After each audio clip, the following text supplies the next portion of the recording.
15-20 জন এসে যে সচিবিন নিয়ে চলে গেল আর ভিতরে তালা মেরে থুয়ে যে আমরা জনগণ আটকা ভিড়ে রয়েছি এখন। এখানে জন্ম নিবন্ধনে কার্ড তুলতে আসছিলাম, এখন আমরা তো ওখানে ভিতরে বসেছিলাম। এখন আমাদের কি অপরাধ আমরা তো জানি না, আমাদের এভাবে তালা মারিতে চলে গেল, আমাদের কি অপরাধ? আমরা তো এখানে আসছি কাজে, ভিতরে কাজ করতেছি। এখন জনগণ কাজের জন্য আমার কাছে আসতেছে, কিন্তু আসতে পারতেছে না। গ্রিল দিয়ে আমাকে বলছে যে আমার কাজ করে দেন। আমি বলছি গ্রিল দিয়ে বলছেন কেন, আপনি ভিতরে আসেন। তো বলছে ভিতরে আসার তো পরিবেশ নেই। আমি বললাম কেন? কছে গেটে তালা মারা। তো গেটে তালা মারা কে মারলো?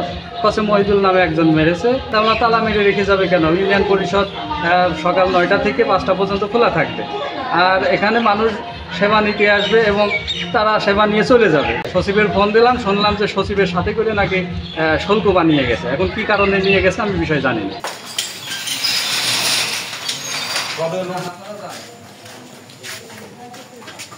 ইউনিয়ন পরিষদে এলাকার বিজিএ চাল দেওয়ার দ্বন্দ্বে স্থানীয় দুইটা গ্রুপ পরস্পর দোষারোপ করে এবং এই দ্বন্দ্বে তারা ইউনিয়ন পরিষদে তালা মেরে দিয়েছে। সচিবকে ধরে উপজেলা পরিষদে নিয়ে আসতেছিল। তখন আমরা খবর পেয়ে আমরা উপজেলা ফটক থেকে আমরা তাদেরকে গ্রেপ্তার করি, তাদেরকে থানায় নিয়ে আসছি এবং তাদের বিরুদ্ধে আইনগত ব্যবস্থা প্রক্রিয়াধীন আছে।